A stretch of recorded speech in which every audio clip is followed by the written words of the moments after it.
Buckhead Townhome, The Death of Nateal Campbell, a true crime documentary script. It is Tuesday, June 30th, 2026. Just before 12:30 in the afternoon, an Atlanta Police Patrol unit turns onto a quiet street in Buckhead, one of the city's most affluent neighborhoods. The call that brought them here sounds routine.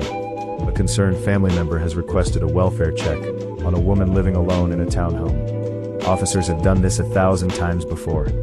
Knock on the door, confirm the resident is safe, file the report, move on. This time they will not be moving on. By the time officers leave that townhome, a 71-year-old woman will be dead, her son will be in handcuffs, and a family that built its name on service, faith, and football will be thrust into the center of a homicide investigation that no statement, no publicist, and no amount of privacy can soften. This is the story of Nateal Campbell. The welfare check. Buckhead does not see much violent crime.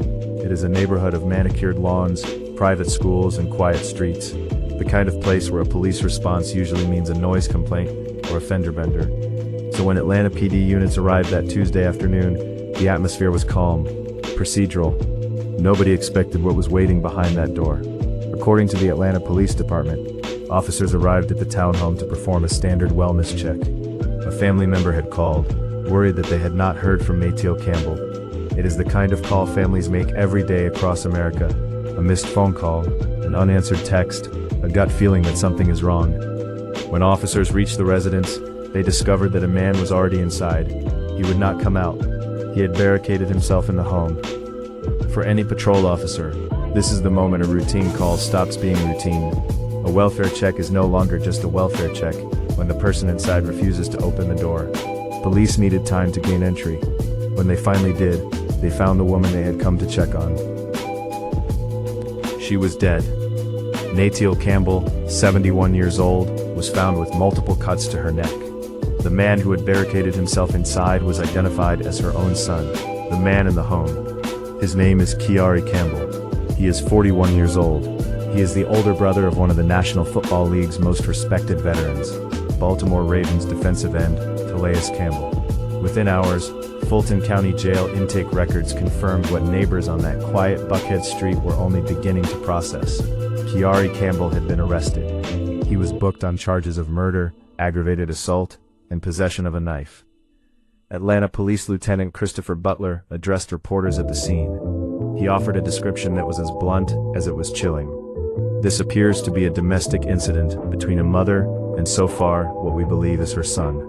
A domestic incident, two words that carry an entire world of pain, the specific, particular horror of violence that occurs not between strangers, but between the people who are supposed to protect each other most. Calais Campbell was taken into custody at the scene. He did not resist once officers made entry. There was no chase, no pursuit through the neighborhood, just a barricaded door, awaiting negotiation, and finally, an arrest. A history the neighborhood knew. In the aftermath of any homicide, investigators do not simply look at what happened in the final hour. They look at the pattern that led there. And in this case, the pattern was not hidden. It was sitting in the Atlanta Police Department's own dispatch records. Call after call, stretching back nearly a year. Lieutenant Butler was direct with reporters about what those records showed. A brief look into the history does show some calls back in April dealing with this location. A possible arson incident, Butler said. There have been some indications of possibly some mental health issues with an individual. According to those same records, officers have been dispatched to the Roswell Road address approximately 10 times since the previous September. The calls varied. A fight in progress, a suspicious person. An earlier welfare check, not unlike the one that would ultimately uncover Nateal Campbell's body. And in April, the possible arson incident Lieutenant Butler referenced. A call serious enough to warrant its own investigation, months before the events of this Tuesday. 10 calls to one address in less than a year is not background noise. It is a signal. It is the kind of pattern that in hindsight investigators and communities alike are forced to sit with, asking the same difficult question every time a tragedy like this occurs: what could have been done differently, and when? Butler was careful in how he framed the mental health element of the case. He did not offer a diagnosis. He did not speculate publicly beyond what the department could confirm. What he did say was that indications existed, and that the family itself had acknowledged as much. The family did indicate that, he said. Those 4 words carry significant weight. They tell us this was not a family blindsided by a single, isolated incident. This was a family that had been navigating something difficult, over time, in the same home where the violence would ultimately occur. Court warrants obtained by local media offer the clearest official narrative available of what investigators believe took place inside that townhome. According to those warrants, Calais Campbell is accused of cutting his mother's neck. The warrants describe what police have characterized as a violent killing. They do not at this stage detail a motive. They do not explain what led to the confrontation between mother and son in the hours or minutes before police arrived. What is documented is the aftermath: a barricaded door, a woman found dead of neck wounds, and a son taken into custody at the scene. Fulton County Jail records show Calais Campbell faces 2 counts of murder, despite there being only 1 victim, a charging structure that is not unusual in Georgia homicide cases, where prosecutors may pursue multiple theories of the same killing under different statutory definitions of murder. He also faces a charge of aggravated assault and a charge of possession of a knife during the commission of a crime. Calais Campbell waived his first scheduled court appearance. He remains in custody at the Fulton County Jail as the case proceeds. His next scheduled court date is set for July 23rd. Within a day of the arrest, Calais Campbell had retained legal counsel. His attorney, Jay Apt, spoke briefly with reporters outside the scope of the investigation, careful not to comment on the specific evidence against his client. "We vigorously protest his innocence," Apt said. "We look forward to his day in court. I'm honored to defend him and, most importantly, the Campbell family. I'm asking on their behalf that the public respect their privacy at this time." It is worth pausing here. Apt's statement does something notable.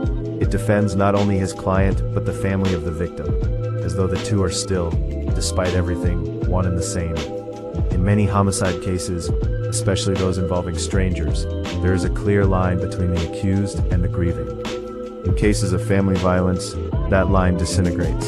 The people mourning Nateal Campbell and the people standing behind her accused killer are, in many cases, the very same people.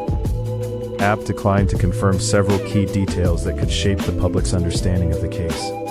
He would not say whether Calais Campbell lived at the residence with his mother. He would not confirm or deny any history of mental illness, or would not address whether his client had any prior arrests. What he did confirm was procedural. Police had obtained search warrants covering the home itself, clothing belonging to the suspect, and DNA evidence. This tells us the investigation, even after an arrest and confession-level physical evidence at the scene, is far from closed. Forensic analysis is ongoing. The case that prosecutors ultimately build will likely rely heavily on what those warrants uncover. To understand the scale of this loss, it helps to understand who Nateal Campbell was, not as a case number, not as a warrant filing, but as a woman who spent 7 decades building a family that, by every public account, adored her. She was a widow. Her husband, Charles "Chuck" Campbell, had passed away before her. Together they raised 8 children, among them Calais Campbell, a defensive end who has spent nearly 2 decades in the National Football League, playing for the Arizona Cardinals, the Jacksonville Jaguars, the Atlanta Falcons, the Miami Dolphins, and now the Baltimore Ravens. Photographs from years past show a proud mother standing beside her son at his NFL draft party in 2008. The 2 of them celebrating a moment that would define the next 2 decades of his life. That image of Nateal Campbell beaming next to a young Calais at an ESPN zone in Denver is now circulating across the same news outlets, reporting on her death. A jarring collision of a family's proudest memory and its darkest one. Calais Campbell has never been simply a football player in the public eye. He co-founded the Charles Richard Campbell Foundation alongside his mother and his siblings, named in honor of his late father. The foundation's stated mission centers on community activism and youth empowerment, built around the belief that every person deserves the opportunity to live out their dreams. In 2019, Calais Campbell was named the NFL's Walter Payton Man of the Year, the league's most prestigious honor, awarded not for performance on the field, but for character and service off of it. In his remarks after winning the award, he described his approach to giving back in terms that, in light of recent events, read differently now than they did at the time. My goal when I give back is to inspire people, to encourage people to believe that dreams are achievable if you put the work in, Campbell said. Everybody, and I mean everybody, can give back. Wherever you are in your life, it doesn't matter where you are in your life, but reach back and help someone. It's our duty to help. Nateal Campbell was, by every indication, at the center of that philosophy. A foundation built in her late husband's name, run in partnership with her children, dedicated to lifting up people who needed help. All while, according to police records, her own household was quietly generating a stream of 911 calls that stretched back nearly a year. Less than 24 hours after Nateal Campbell's body was discovered, her family released a statement. It was shared publicly through NFL insider Ian Rappaport, a signal of how quickly this story moved from a local Atlanta police blotter to national sports media. We are devastated to share that the Campbell family has lost its matriarch, Mrs. Nateal Campbell, the statement read. While the details of her passing are still being investigated, we take comfort in knowing she is reunited with our father, her beloved Chuck, and in the arms of our Lord and Savior Jesus Christ. We ask for privacy at this time, so that we may honor her and share in our overwhelming grief privately and as a family. Notice what the statement does not say. It does not name CR, it does not address the murder charge, it does not comment on the arrest, the warrants, or the ongoing investigation. It focuses entirely on grief for the woman who was lost, offering no public position on the son who now stands accused of taking her life. This is not unusual. Families facing this exact specific kind of tragedy, a homicide where the accused and the mourning are the same small circle of people, often choose silence over explanation, because there is no version of an explanation that does not reopen the wound from a second direction. The Baltimore Ravens organization issued its own statement shortly after, extending condolences to their veteran defensive linemen. We are incredibly saddened to learn about the passing of Calais Campbell's mother, the team said. We extend our deepest condolences and full support to Calais and his family during this difficult time. We ask that everyone please respect their privacy while they grieve from this heartbreaking loss. Calais Campbell, now entering his 19th NFL season after signing with Baltimore in May, has not made any independent public statement beyond what was shared through his family and his team. As a six-time Pro Bowler and a member of the NFL's 2010s All-Decade team, Campbell is one of the most tenured and respected figures in professional football. For nearly 2 decades, his public identity has been built around service, humility, and family. This case does not erase that record, but it does force a reckoning that so many families quietly face, that public honor and private struggle can exist inside the same household, often without the outside world ever knowing. What the records tell us. Strip away the headlines, the NFL connections, and the Foundation's mission statement, and what remains is a set of facts that investigators will have to work through in the months ahead. First, this was not a stranger crime. Every early statement from police points to a domestic incident involving 2 people who lived within the same family structure, at a residence with a long documented history of police contact. Second, the history at that address was not minor. Nearly 10 calls in 10 months is a rate of police contact that statistically places a residence well outside the norm for a quiet Buckhead street. A possible arson incident in April, repeated concerns serious enough that officers characterized them, even in brief public remarks, as indications of a mental health crisis. Third, the family was aware. Lieutenant Wetler's comment that the family did indicate that tells us this was not a situation hidden from the people closest to it. Whatever was happening inside that home, it was known, even if it was not shared beyond the family's own circle. Fourth, the physical evidence is still being processed. Search warrants for the home, for CRA Campbell's clothing, and for DNA evidence indicate that prosecutors are building a case methodically, even with a suspect already in custody and jailhouse charges already filed. This is standard procedure in Georgia homicide cases, but it also tells us that the full account of what happened inside that townhome on June 30th has not yet been made public, and may not be for some time. As of this recording, CRA Campbell remains held at the Fulton County Jail.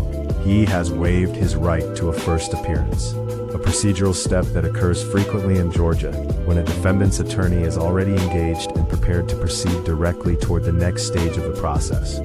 His next scheduled court date is July 23rd, when the case will move further into the formal pretrial process. No trial date has been set. No plea has been entered. The investigation, according to police, remains active, with forensic evidence still being processed, and no official cause of death formally released to the public at the time of this reporting. What we are left with is a case that sits at the intersection of two American stories that rarely touch. The story of a beloved public figure, a foundation built on service, an NFL Man of the Year plaque sitting somewhere in a family home, and the story of a residence that, according to police's own dispatch logs, had quietly signaled distress for the better part of a year, through calls that neighbors likely never noticed and outsiders never knew to ask about. Nateal Campbell spent her life, by every public account, giving back through a foundation built in her late husband's memory. Her death now sits inside a criminal case that will play out over months, in a Fulton County courtroom, far from the cameras of ESPN Zone, and far from the applause of an NFL draft night. Her family has asked, again and again, for privacy, but the public record, the warrants, the jail bookings, the dispatch logs, will continue to move forward regardless, because that is what happens once a case enters the criminal justice system. It becomes, in part, a public story, whether the family wants it told or not. This has been the case of Nateal Campbell. As new details emerge from the Fulton County court system, this story will continue to be followed and reported. This script is based on publicly available reporting from the Atlanta Police Department, Fulton County jail records, and news coverage as of early July 2026. All individuals named are presumed innocent unless and until proven guilty in a court of law. Details of the case remain under active investigation and may be updated as new information becomes available. Subscribe for more real crime investigations, covered with accuracy and respect.